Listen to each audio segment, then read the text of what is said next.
नमस्कार दोस्तों। आज के इस सेशन में हम क्लास 9th और 10th में होने जा रहे फर्स्ट टर्म के लिए जो असर्शन क्वेश्चंस होते हैं और जो केस स्टडी क्वेश्चंस होते हैं उन टाइप के क्वेश्चंस की यहाँ पे चर्चा करेंगे। तो ये वीडियो आपके लिए बहुत इम्पोर्टेंट वीडियो है। आप ध्यान से इस वीडियो को समझिए और देखिए कि किस टाइप के क्वेश्चन होते हैं जिन्हें हम असर्शन क्वेश्चन और केस स्टडी के नाम से जानते हैं। तो यहाँ पे आप देखेंगे फर्स्ट क्वेश्चन हमने लिया है, ये असर्शन क्वेश्चन है। असर्शन का मतलब होता है कि आपको एक क्वेश्चन का स्टेटमेंट दिया जाएगा और उसके नीचे ही रीजन दिया जाएगा। You can C just now here this is the question, this is the first question for you and this is the important question also. So you can see that this is the assertion. Assertion means the statement of the question, and this one is the given region. So what is the statement and what is the region? Pair of linear equation 9x plus 3y plus 12 equal to 0 and 8x plus 6y plus 24 equal to 0 have infinitely many solutions. ठीक है, तो ये यहाँ पे ये आपको एक assertion दिया हुआ है। इसके बाद रीजन यहाँ पर है pair of linear equation a1x plus b1y plus c1 equal to 0 and a2x plus b2y plus c2 equal to 0 have infinitely many solutions if a1 by a2 equal to b1 by b2 equal to c1 by c2। उसके बाद में आपको यहाँ पे 4 options दिए होंगे। So you can see that there are 4 option. Number 1, both assertion A and the reason R, इसको हम ए बोलते हैं, इसको आर बोलते हैं, R true and reason R is the correct explanation of assertion A. Okay, B option में दिया है both assertion A and reason are true but reason R is not the correct explanation of assertion A. Okay, C option में दिया है assertion A is true but reason R is false, और D section में दिया हुआ है, option में दिया है assertion A is false but reason R is true. तो यहाँ पे आपको ये स्टेटमेंट को इस रीजन से रिलेट कराना है कि यहाँ पे इन्होंने कहा इनफाइनाइटली मैनी सोल्यूशन है, उसकी रीजन ये है, तो क्या ये रीजन सही लिखा है इस इक्वेशन के लिए? अगर सही है तो आप इस पर मार्क करेंगे ट्रू, यहाँ पे दोनों के लिए जो रीजन ट्रू है और कौन सा इसमें से ऑप्शन करेक्ट बैठता है। देखिए यहाँ पे ये दिया है ये भी ट्रू है और रीजन भी करेक्ट है। इसमें फिर कहा है रीजन ट्रू है लेकिन रीजन करेक्ट नहीं है, और इसके बाद में ये दिया हुआ है। तो आपको सॉल्व करना होगा थोड़ी देर के लिए। आप देखिए इसका सोल्यूशन क्या होगा। For the given equation we have 9/18 3/6 12/24 means a1 by a2 b1 by b2 c1 by c2 का वैल्यू आपने यहाँ फाइंड किया। तो देखिए ये 9/18 को आप कैंसिल करिएगा तो क्या आएगा 1/2, 3/6 v1/2, 12/24 भी ऑल आर इक्वल। तो देखिए यहाँ पे both assertion A and reason are true and reason R is the correct explanation of assertion A, means उस जो क्वेश्चन दिया था उसका सोल्यूशन ऐसे ही तो आप फाइंड करेंगे ना। तो यहाँ पे दोनों ही चीज़ें सही हो गई, तो आपका ऑप्शन ए वाला करेक्ट होगा। तो आप यहाँ पे ऑप्शन ए सेलेक्ट करेंगे, ये वाला ऑप्शन आपका करेक्ट हो जाएगा। तो आप इसमें इस तरह से इसको सेलेक्ट कर लेंगे, ठीक है, और वहाँ पे आप एंट्री कर देंगे कि ऑप्शन ए इज करेक्ट। अगर गूगल फॉर्म में यहाँ टेस्ट हो रहा है तो ए ऑप्शन को आप चॉइस करेंगे, सेलेक्ट करेंगे, ठीक है। इसके बाद देखते हैं सेकंड नंबर क्वेश्चन। फिर से समझने की कोशिश करिए कि असर्शन क्या होता है और किस तरह से हम उसका सोल्यूशन फाइंड करते हैं। ये जो आपका क्वेश्चन है ये पॉलिनोमियल का है। तो देखिए पॉलिनोमियल का क्या क्वेश्चन दिया है, सेकेंड असर्शन क्वेश्चन है px equal to 14x cube minus 2x square plus 8x raise to the power of 4 plus 7x minus 8 is a polynomial of degree 3। तो आप देख सकते हैं कि ये जो पॉलिनोमियल है डिग्री 3 का है या नहीं है। और रीजन दिया है the highest power of x is the polynomial px is the degree of the polynomial, मतलब डिग्री बताने के लिए हाईएस्ट पावर देखनी पड़ती है। तो ये तो रीजन सही दिया है। लेकिन यहाँ पे देखिएगा कि इस पॉलिनोमियल का डिग्री बता दिया 3, जबकि यहाँ हाईएस्ट पावर कितनी है 4 है, तो डिग्री 3 तो नहीं होगा, यहाँ पे डिग्री 4 आना चाहिए। इसका मतलब है एसर्शन ए फॉल्स है, लेकिन जो यहाँ रीजन दिया है वो करेक्ट है। तो यहाँ पे आप देखेंगे बोथ यहाँ ऑप्शन दिए हैं, ऑप्शन सभी में एक ही टाइप के दिए होंगे। Both assertion A and region R are true and region R is the correct explanation of the assertion। तो ये रीजन तो करेक्ट दिया है, एक्सप्लेनेशन इसका सही है, लेकिन ये जो assertion दिया है वो सही है या ये स्टेटमेंट सही है या नहीं है, वो आपको चेक करना है। बी ऑप्शन में देखिए वही किया, both assertion A and the region R are true but region R is not correct explanation of assertion A। और सी ऑप्शन में दिया assertion A is true but region R is false। D में दिया assertion A is false but region R is true। ठीक है, तो इसमें कौन सा होगा? तो देखिए यहाँ पे सोल्यूशन आप करेंगे या हम करेंगे तो यही आएगा आंसर। देखिए यहाँ पे the highest power of x in the polynomial px equal to 4x cube minus 2x square plus 8x raise to the power of 4 plus 7x minus 8 is 4, therefore degree is 4, degree 4 हो जाएगा। सो ए is incorrect, ए आपका incorrect हो गया, but R is the correct. आपको degree find करने के लिए highest power ही देखनी होती है, तो आपका जो रीजन दिया है वो सही है, तो आपका यहाँ ऑप्शन डी करेक्ट हो जाएगा। ठीक है, ऑप्शन डी में क्या दिया है? assertion is false but region R is true। तो यहाँ पे ऑप्शन डी आप सिलेक्ट करेंगे। आपको ये बात समझ में आई या नहीं आई? देखिए यहाँ पे डिग्री 4 है, तो यहाँ पे इसमें x की जो एक्सपोनेंट्स है वो कितना है? हाईएस्ट एक्सपोनेंट्स तो 4 है, तो डिग्री भी 4 होगा। लेकिन वहाँ पे क्वेश्चन में क्या दे रखा है? क्वेश्चन में दे रखा है कि इसका जो डिग्री है वो 3 है। आप देखिए यहाँ पे क्या दे रखा है? Degree is 3, this is degree is 3, तो डिग्री 3 नहीं है, डिग्री इसका 4 होना चाहिए।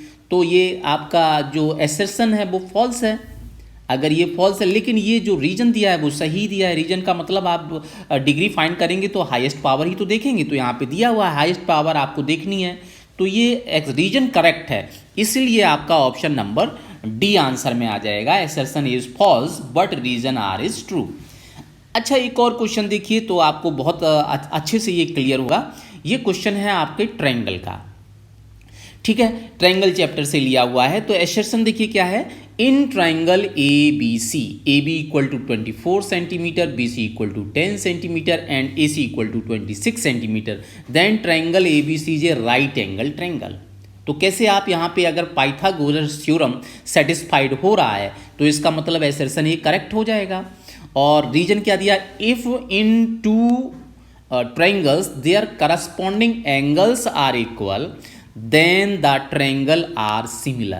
तो देखो क्या लिखा है? if in two triangles their corresponding angles are equal। तो आप जानते हो ना कि अगर corresponding angle equal है तो वो ट्रायंगल सिमिलर होते हैं। इसका मतलब है ये रीजन जो दिया है वो करेक्ट दिया है।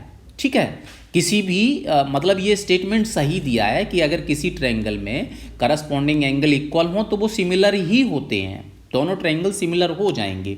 और यहाँ पे देखिए कि इन्होंने कहा कि अगर साइड किसी ट्रायंगल की है तो वो राइट एंगल होगा, क्योंकि आप देखो यहाँ पे A C square equal to A B square plus B C square, means 24 का स्क्वायर करेंगे तो 676 होगा, ये 100 हो जाएगा। तो यहाँ पे 600 में ये 500 सॉरी 24 का स्क्वायर करेंगे तो 576 में 100 ऐड करिए तो 676 होगा, और 676 का स्क्वायर रूट आप देखिए कितना आ जाएगा। देखिए यहाँ पे ये पूरा सोल्यूशन आपको शो करते हैं। ठीक है ना, तो ये 676 हो गया और ये AC स्क्वायर है, तो इसका मतलब है ये पाइथागोरस जो प्रॉपर्टी है वो सेटिस्फाइड हो रहा है। So two triangles are similar, their corresponding angles are equal. तो यहाँ पे क्या होगा? Both assertion A and reason are true but reason R is not the correct explanation of assertion A। चूंकि यहाँ पे एक्सप्लेनेशन ये होना चाहिए था, लेकिन उन्होंने क्या कहा? ये स्टेटमेंट तो इनका सही है, जो यहाँ पे इन्होंने रीजन दिया है वो ट्रू है, लेकिन एक्सप्लेनेशन इस क्वेश्चन के लिए नहीं। यहाँ आप ये कैसे बता सकते हैं कि अगर दोनों ट्रायंगल सिमिलर हैं तो वो राइट एंगल होगा?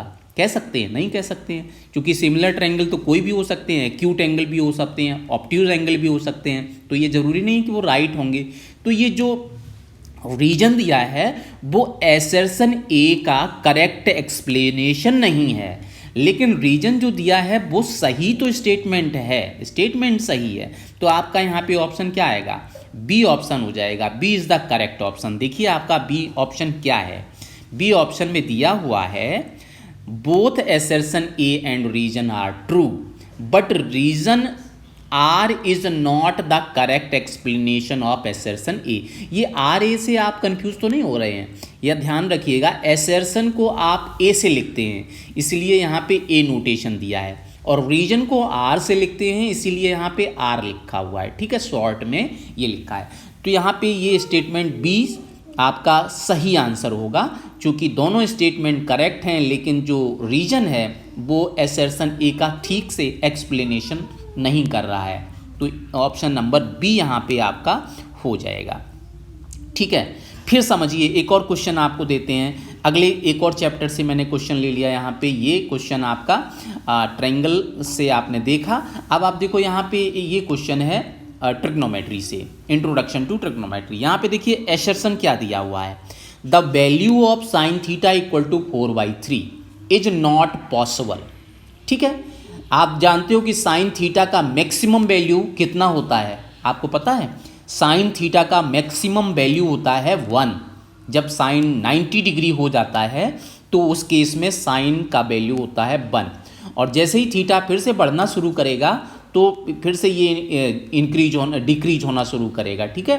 तो यहाँ पे देखेंगे रीजन क्या लिखा है, hypotenuse is the largest side in any right angle triangle. तो बताओ राइट एंगल ट्रायंगल में ये हाइपोटेनस लार्जेस्ट साइड होता है कि नहीं होता है, होता है ना। तो ये रीजन करेक्ट है, ये जो स्टेटमेंट है वो करेक्ट है, लेकिन अब आपको ये देखना है कि जो एसर्शन दिया है the value of sine theta 4/3 is not possible, ठीक है। तो ये इसका रीजन सही लिखा है क्या, जो ये स्टेटमेंट है उसी से ये रिलेटेड है या नहीं है। तो देखिए यहाँ पे वही 4 ऑप्शन दिए होंगे, ऑप्शन सभी में सेम रहेंगे, आपको आंसर ढूंढने पड़ेंगे। तो देखो यहाँ पे साइन थीटा इक्वल टू आप जानते हो P/H, perpendicular by hypotenuse means 4/3 होता है।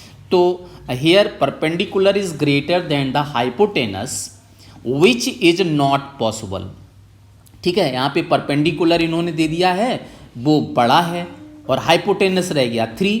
तो हाइपोटेनस, और ये ट्रिग्नोमेट्री आप जानते हो किस में होती है, हमेशा राइट एंगल ट्रायंगल में होती है, और राइट एंगल ट्रायंगल में hypotenuse always greater than the other 2 sides. तो इस चीज़ को ध्यान रखो कि इसमें हाइपोटेन्यूस जो होता है वो हमेशा सबसे बड़ी साइड होती है। तो यहाँ पे तो देखो आपका ये परपेंडिकुलर बड़ा हो गया, हाइपोटेनस छोटा हो गया, तो ये स्टेटमेंट तो एकदम फॉल्स लिखा हुआ है। लेकिन जो सेकंड रीजन है वो आपका करेक्ट है कि किसी भी राइट एंगल ट्रायंगल में हाइपोटेनस हमेशा लार्जेस्ट साइड होती है, चाहे वो बेस हो और चाहे वो परपेंडिकुलर हो। तो देखो यहाँ पे ये केस होता है, तो रीजन तो सही है लेकिन आपका एसर्शन ए गलत लिखा हुआ है। तो आपका यहाँ पे आंसर क्या होना चाहिए, both assertion A and reason are true and reason R is not correct explanation of assertion A, ठीक है। तो यहाँ पे क्या लिखा था ऊपर एसर्शन में कि ये पॉसिबल नहीं है, तो वास्तव में पॉसिबल नहीं है क्योंकि परपेंडिकुलर हमेशा छोटा होता है हाइपोटेनस से, है ना। तो ये उन्होंने लिख दिया, अगर यहाँ पे पॉसिबल लिखा होता तो ये गलत होता, लेकिन उन्होंने कहा इम्पॉसिबल। तो यहाँ पे एसर्शन एक करेक्ट है और उसका रीजन भी करेक्ट है, लेकिन आपका जो एक्सप्लेनेशन है वो आपका कैसा है, वो आपका भी सही है। तो यहाँ पे ऑप्शन ए करेक्ट हो जाएगा, ठीक है, क्योंकि जो रीजन दिया हुआ है वो इसी को एक्सप्लेन कर रहा है जो वहाँ पे एसर्शन दिया है। तो both A and reason are true and reason R is the correct explanation of assertion A. तो इसका आंसर हो जाएगा ऑप्शन ए, ठीक है। तो आप ऑप्शन ए पे ताला लगाएंगे इस तरह से, तो ये आपका आंसर हो गया, ठीक है। तो ये थे आपके क्वेश्चन एसर्शन से रिलेटेड। तो यहाँ पे जो ये ऑप्शन दिए हैं ये सभी क्वेश्चन में ऑप्शन सेम होंगे, लेकिन जो स्टेटमेंट हैं ये और रीजन है वो हर क्वेश्चन में अलग अलग होंगे। तो आपको देखना पड़ेगा नंबर 1 क्या क्या देखना है, एक बार समझ लीजिए। नंबर 1 की इस जो एसर्शन दिया है, स्टेटमेंट दिया है, वो ट्रू है या फॉल्स है, ठीक है, ये आइडेंटिफाई कर लीजिए। उसके बाद फिर आप रीजन देखिए, रीजन आपका जो दिया हुआ है ये रीजन है, ये रीजन ट्रू है या फॉल्स है, ठीक है। उसके बाद फिर तीसरे नंबर पे आप देखिए कि ये जो रीजन है वो इस स्टेटमेंट से रिलेटेड है या नहीं, मतलब इसको लेकर हम इस चीज का आंसर पता कर पाएंगे या नहीं। अगर रीजन से हमें एसर्शन का आंसर मिल जाता है तो उस केस में हम कहेंगे कि रीजन एसर्शन का करेक्ट एक्सप्लेनेशन है, और उस केस में आपका ऑप्शन ए हो जाएगा। लेकिन अगर रीजन सही है, एसर्शन भी सही है, लेकिन ये जो रीजन है, इस रीजन से आपको इस एसर्शन का आंसर नहीं मिल रहा है, तो आप लिखोगे both explanation, both assertion and reason is correct but reason is not correct explanation of assertion A. उस केस में आंसर आपका बी हो जाएगा, ठीक है। और अगर एसर्शन में और रीजन में कोई एक गलत है या कोई एक सही है तो ऑप्शन सी और डी हो जाएंगे।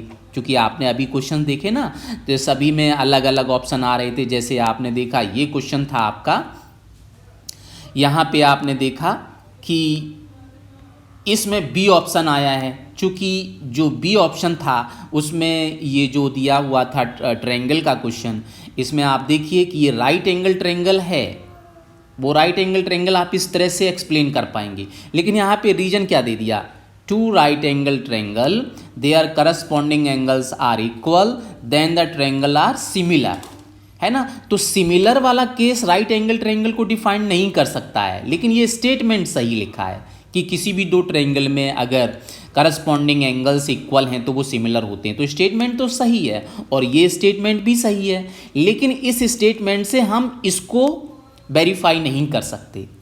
तो आपका यहाँ पे आंसर बी हो जाएगा कि एसर्शन ए भी करेक्ट है और रीजन भी करेक्ट है, लेकिन ये करेक्ट एक्सप्लेनेशन नहीं है, ठीक है। इसी तरह से आपने अदर क्वेश्चन में देखा था कि ये देखिए एक्सप्रेशन ए फॉल्स हो गया और रीजन ट्रू हो गया। क्यों हुआ ऐसा, आप देखो इन्होंने कहा कि इसकी डिग्री 3 है, लेकिन डिग्री 3 तो नहीं है, डिग्री 4 है यहाँ, तो ये फॉल्स हो गया।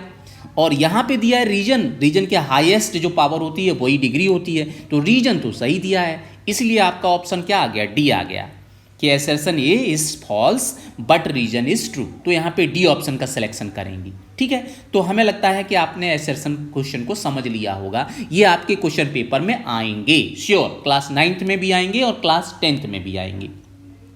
अब आप देखिए, आपको ले चलते हैं केस स्टडी के, किस तरह के क्वेश्चन केस स्टडी में आएंगे।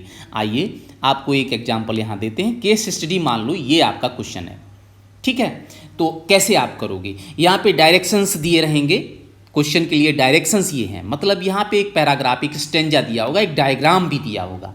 तो यहाँ पे देखिए क्या है, यहाँ पे Amar, Akbar and Anthony are playing a game. Amar climbing 5 stairs and gets down 2 stairs in one turn. Akbar goes up by 7 stairs and comes down by 2 stairs. Every time Anthony goes 10 stairs up and 3 stairs down each time. ठीक है, ये इनका information है, ठीक है। ये अमर, Akbar, Anthony तीनों friend हैं और ये स्टेयर्स पे अप डाउन कर रहे हैं, ठीक है।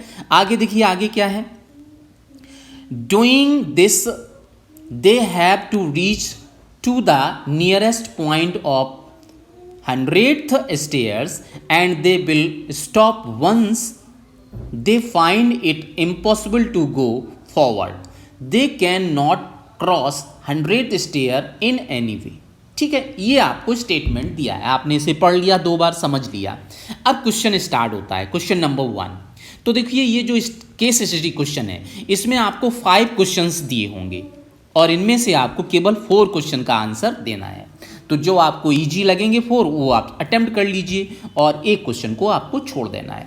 तो देखो यहाँ पे क्वेश्चन नंबर जो 1 दिया है, ये क्या क्वेश्चन है, who reach the nearest point, who reaches the nearest point, Amar, Akbar, Anthony all together reach to nearest point. तो कैसे आप बताओगे? देखिए इसका सॉल्यूशन भी मैंने दिया आपको। Amar will reach up to 93 stairs, then he will go for 5 stairs up and 2 stairs down, hence covering 96 stairs। जो इन्फॉर्मेशन दे रखी है ना, उस इन्फॉर्मेशन के हिसाब से कोई 2 स्टेयर्स डाउन होता है, कोई 3 स्टेयर्स डाउन हो रहा है, कोई 5 स्टेयर्स डाउन हो रहा है। तो उस केस में लास्ट मोमेंट में जो अमर है वो 96 स्टेयर तक ही पहुंच सकता है, चाहे वो जितनी भी जंप लगाए। ठीक है, चूंकि वो अमर देखिए कितने स्टेयर्स डाउन हो रहा है, यहाँ पे स्टेटमेंट दिया हुआ है। यहाँ पे देखिए अमर के लिए ये स्टेटमेंट है, Amar climbing 5 stairs and get down 2 stairs. ये 2 स्टेयर्स डाउन हो रहा है, तो आप इसकी जंपिंग निकालिए कि 100 तक पहुँचना है, 100 से ज़्यादा जाना नहीं है, चूँकि स्टेयर्स 100 ही हैं। तो टोटल जंपिंग जो भी आए उसमें से ये 2 माइनस हो जाएगा, तो 4 स्टेयर्स इसकी माइनस होंगी, तो ये 96 तक ही पहुंच सकता है। इसके बाद में अगर वो जंप करता है तो वो 5 स्टेप क्लिम करेगा, तो 96 से 5, 96 में 5 ऐड कर दो तो 100 स्टेयर्स हो जाएंगी, और 101 स्टेयर्स हो जाएंगी। लेकिन 101 स्टेयर्स है ही नहीं, टोटल स्टेयर्स 100 ही है, तो इससे ज़्यादा वो जंप लगा ही नहीं सकता, तो वो अधिकतम पहुँच सकता है 96 पर। ठीक है, इसके बाद देखिए 100 stairs final, so he will not cover more stairs. Akbar will reach up to 95 stairs since 100 stairs is final. ठीक है, मतलब 100 स्टेयर्स ही हैं, इससे ज़्यादा है ही नहीं। तो चूँकि जो अकबर है वो 3 स्टेयर्स डाउन होता है केवल, तो यहाँ पे 95 उसका टोटल स्कोर हो जाएगा, एक और कम हो जाएगा इससे। ठीक है, और यहाँ पे जो लास्ट आपका है एंथोनी 5 स्टेयर्स डाउन होता है। ठीक है, तो वो कहाँ तक पहुँचेगा? वो 91 तक ही पहुँचेगा। ठीक है, 91 तक। तो यहाँ पे टोटल जो सबसे नियरेस्ट पहुँचा वो कौन पहुँचा? वो पहुँचा आपका अमर। तो यहाँ पे ऑप्शन ए करेक्ट हो जाएगा। ठीक है, ये आपने क्लास 6-7 में भी वो मंकी वाला एक गेम क्वेश्चन पढ़ा था, उसी से रिलेटेड है ये। तो देखो यहाँ पे आंसर हो जाएगा ए, ऑप्शन ए आप सेलेक्ट कर लेंगे। अब दूसरा देखिए question, how many times can they meet in between on same stairs. How many times, कितनी बार वो एक ही जगह पे तीनों के तीनों मिलेंगे। तो इस तरह का क्वेश्चन आप कैसे फाइंड करोगे? एलसीएम लेना पड़ता है आपको। तो देखिए आपने एलसीएम लिया, 3, 5, 7 का एलसीएम लेना शुरू कर दिया। ठीक है, तो 7 आप तीनों का एलसीएम लोगे तो 105th स्टेयर्स आ रहा है, लेकिन टोटल स्टेयर्स तो 100 ही है। They can not meet between one same stair, मतलब यहाँ पे 105 एलसीएम आ गया तो 105 स्टेयर्स तो है ही नहीं। इसका मतलब है कि वो तीनों कभी भी एक जगह पे नहीं मिलेंगे, एक स्टेयर्स पे नहीं मिलेंगे।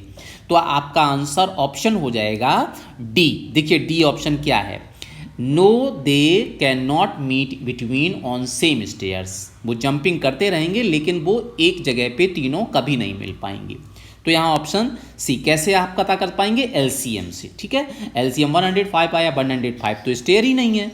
अगर आपका एलसीएम यहाँ पे 90 होता, 85 होता, 75 होता तो वो इस स्टेयर पे तीनों के तीनों मिल जाते, लेकिन वो आंसर ही नहीं आया। तो यहाँ पे टोटल 100 स्टेयर थी हैं तो वो कभी नहीं मिल पाएंगे। तो ऑप्शन आपका हो गया डी। हाँ, केस स्टडी क्वेश्चन है, आप समझ रहे हैं ना। अब देखिए इसमें तीसरा क्वेश्चन दिया होगा। तीसरा क्वेश्चन देखिए क्या है, Who takes least number of steps to reach near 100। अब वो पूछ रहा है कितने जंपिंग, मतलब कितनी जंप उसको करनी पड़ेगी 100 के नियरेस्ट। 96 उसका आया ना 100 अमर का, तो उसको कितनी जंप करनी पड़ेंगी। तो आप देखिए जंप के लिए क्या करेंगे, कैसे आंसर निकालोगे। अमर विल टेक 100/3, तो 33.33 मतलब 32 स्टेप्स आ गए। ठीक है, टू रीच 290 मतलब 32 जंप लेगा वो, तब वो यहाँ तक पहुँचेगा। अकबर के लिए देखिए अकबर 5, ये डिवाइड किस नंबर से हो रहा है जानते हो? जो जितनी जंप ले रहा है एक बार में कितनी 3 स्टेप्स आगे बढ़ता है, तो 3 से डिवाइड करेंगे।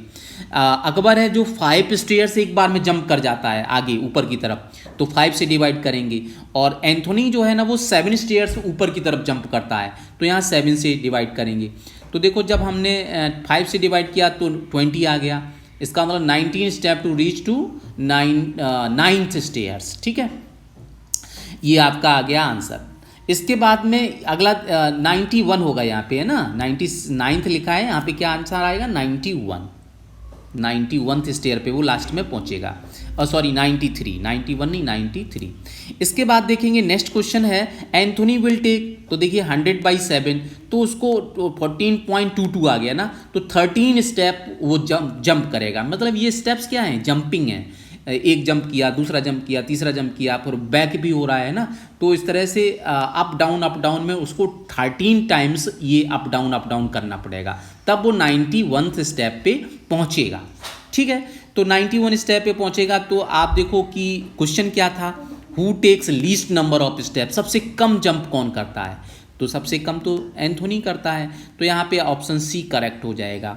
ठीक है, यहाँ पे आप आंसर कैसे निकालोगे, डिवाइड करके 32 स्टेप 33.33, क्योंकि ये बताओ ये 33.33 आ रहा है, तो 32 आप क्यों ले रहे हो, क्योंकि जैसे वो जंप किया, जंप करने के बाद में वो फिर बैक हो रहा है, तो वो वन स्टेप माइनस हो जा रही है।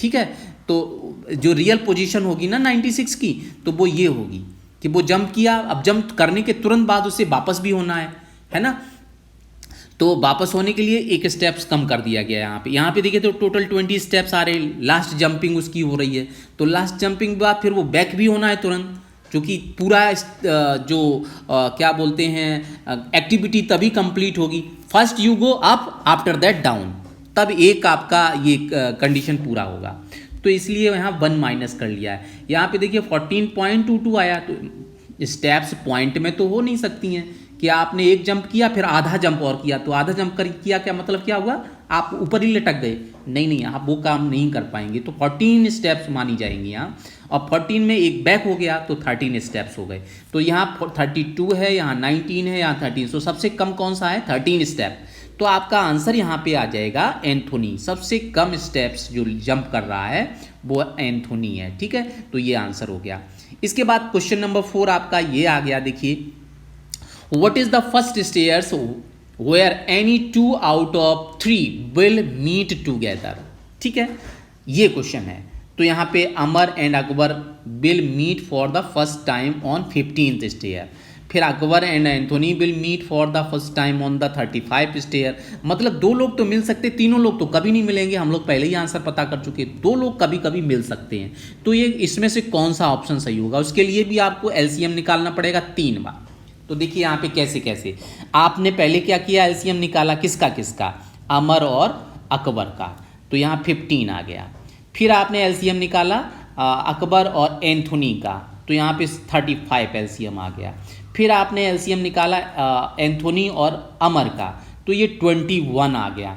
तो आप देखो ये 21 का मतलब है जो अमर और अकबर होंगे वो 15 स्टेयर पे मिलेंगे, और अकबर और एंथोनी होंगे वो 35 स्टेयर्स पे जाके दोनों मिलेंगे, और इसके बाद 21 स्टेयर्स पे एंथोनी और अमर मिलेंगे जाके। ठीक है, तो यहाँ पे आप देखिए कौन सा ऑप्शन इसमें मैच कर रहा है, आपको 15, 35 सभी 21 स्टेयर्स दिए हैं, तो देखो यहाँ पे सिंस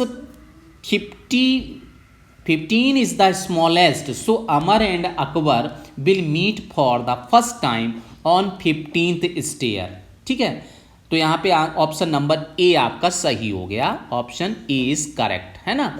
यहाँ पे आपसे पूछा गया था what is the first stair, सबसे पहले, है ना, फर्स्ट स्टेयर कौन मिलेंगी, तो इनमें सबसे छोटा तो 15 वाला ही है, तो ये लोग पहले मिलेंगे, फिर उसके बाद ये वाले लोग मिलेंगे 21 वाले, और सबसे लास्ट में ये मिलेंगे, मतलब अकबर और एंथोनी। ठीक है, तो आपका ऑप्शन नंबर 1 करेक्ट हो गया। यहाँ पे आपने एलसीएम लिया, क्योंकि आपको कैसे एलसीएम दो नंबर का क्यों लिया गया है, क्योंकि 2 ही लोगों का पूछा है, अमर और अकबर का, तो अमर 3 स्टेप्स जंप करता है ऊपर की तरफ और अकबर 5 स्टेप्स, तो इन दोनों का एलसीएम निकाला। इसके बाद में अकबर आपका 5 स्टेप ऊपर की तरफ जंप करता है अप साइड, और एंथोनी 7, तो इन दोनों का एलसीएम निकाला। और फिर 7 और 3 इनका एलसीएम निकाला तो ये तीनों का एलसीएम आया। आप उसने पूछा फर्स्ट टाइम कौन मिलेगा, तो फर्स्ट टाइम में जो सबसे छोटा नंबर होगा वही तो फर्स्ट टाइम मिलेगा। तो ये आंसर हो गया। इसके बाद में आप देखिए क्वेश्चन नंबर 5 है यहाँ पे। क्वेश्चन नंबर 5 में व्हाट इज द, ध्यान से सुनिए, what is the second stair where any two out of them will meet together. तो इसका सोल्यूशन आपको पता करना पड़ेगा, नहीं क्योंकि अभी अभी आपने पता किया था। तो सेकंड पोजीशन पे कौन, 21 वाले लोग मिलेंगे। यहाँ पे देखिए 21 आप पहले ही पता कर चुके, तो यहाँ ऑलरेडी कैलकुलेटेड 3 × 7 21। तो ये ऑप्शन 21 कौन कौन से हैं, 3 किसका है बताइए, 3 आपका अमर का है और 7 किसका है, एंथोनी का। तो अमर और एंथोनी जहाँ पर हैं वही आपका ऑप्शन सही हो गया।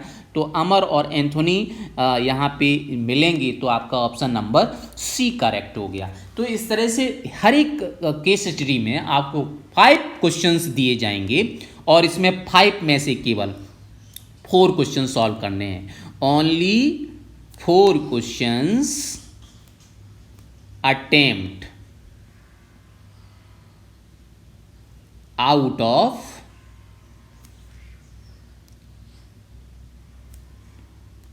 5 क्वेश्चंस, ठीक है। टोटल हर एक केस स्टडी में 5 क्वेश्चंस दिए होंगे और इसमें आपको 4 क्वेश्चन सॉल्व करना है, ये ध्यान रखना है। 5 क्वेश्चन बिल्कुल नहीं करेंगे, है ना। और गूगल फॉर्म के केस में तो बिल्कुल ही नहीं करेंगे, क्योंकि अगर आपने 5 ऑप्शंस कर लिए तो आपका जो टोटल मार्क्स है वो 40 मार्क्स का है और आपके मार्क्स आ जाएंगे 50।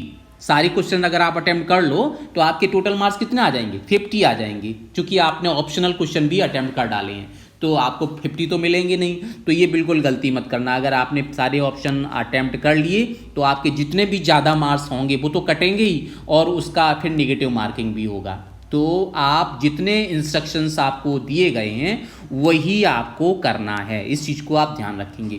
तो आप ये इस वीडियो में आपने एसेशन क्वेश्चन और केस स्टडी क्वेश्चन दोनों टाइप के क्वेश्चन का सॉल्यूशन देखा।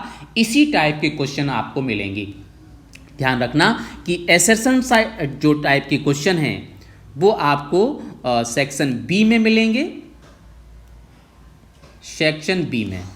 और यहाँ भी आपको एसेशन क्वेश्चन आप सभी अटेम्प्ट कर लेना, क्योंकि वो बहुत आसान होते हैं, उसके आंसर आपके सामने ही लिखे हुए हैं, ठीक है। और जो ऑब्जेक्टिव क्वेश्चन है उसमें आप चाहें तो किसी को छोड़ भी सकते हैं। हालांकि एसेशन भी क्वेश्चन में अगर आपको इंस्ट्रक्शन दिया गया है कि आप सारी की सारी करो तो ठीक है, कर सकते हो। और अगर उसमें कोई ऐसा कुछ इंस्ट्रक्शन नहीं दिया है तो आप एसेशन क्वेश्चन भी छोड़ सकते हो, नो प्रॉब्लम, ठीक है। तो लेकिन वहाँ भी सेक्शन बी में करने आपको केवल 16 क्वेश्चन ही हैं, 20 क्वेश्चन आपको दिए होंगे, इस चीज़ को याद रखना है आपको, ठीक है। तो केस हिस्ट्री क्वेश्चन इस तरह के 2 होंगे, तो उसमें 5 क्वेश्चंस और 5 क्वेश्चंस होंगे, लेकिन आपको अटेम्प्ट कितने करने हैं, 4 + 4 ओनली 8 क्वेश्चंस अटेम्प्ट करने हैं। और 2 क्वेश्चन इसमें आपको चॉइस मिलेगी, तो कोई भी 2 क्वेश्चंस आप उसको छोड़ सकते हैं, ठीक है। तो आपको एक बार फिर याद दिला दें, सेक्शन ए में आपको 16 क्वेश्चन करने हैं, 20 क्वेश्चन दिए होंगे, ठीक है। इसके बाद में फिर और सेक्शन बी में उसमें भी आपको 16 क्वेश्चन करने हैं, लेकिन क्वेश्चन उसमें 20 दिए होंगे। और सेक्शन सी में जो केस स्टडी क्वेश्चन होगा उसमें भी आपको 10 क्वेश्चन दिए होंगे, लेकिन उसमें आपको 8 क्वेश्चन करने हैं। तो टोटल इस तरह से 16 + 16 + 8 मतलब आपको 40 क्वेश्चंस अटेम्प्ट करने हैं और 10 क्वेश्चंस का आपको चॉइस मिलेगा। आप कोई भी 10 क्वेश्चन छोड़ सकते हो, लेकिन ध्यान ये रखना है कि आप सेक्शन ए में 4 क्वेश्चन ही छोड़ सकते हो, इससे ज़्यादा नहीं। आप सोचो कि 10 के 10 क्वेश्चन आप सेक्शन ए में छोड़ दो, ये पॉसिबल नहीं है, ठीक है। इसी तरह से सेक्शन बी में केवल आप 4 क्वेश्चन छोड़ सकते हो और इसी तरह से सेक्शन सी में आप केवल 2 क्वेश्चन छोड़ सकते हो। तो इस तरह से 10 क्वेश्चंस का आपको चॉइस मिलेगा। So dear, I want to give you all the best and बहुत बहुत शुभकामनाएं। ये फर्स्ट टर्म आपका फर्स्ट टर्म भी जो मैंने अभी आपको समझाया उसी बेस पर होगा और आपको वहाँ पे एक OMR सीट दी जाएगी। और अगर ऑनलाइन होता है तो ऑनलाइन तो गूगल फॉर्म से ही होगा। तो इसी तरह करोगे जैसे आप प्रैक्टिस टेस्ट करोगे, ठीक है।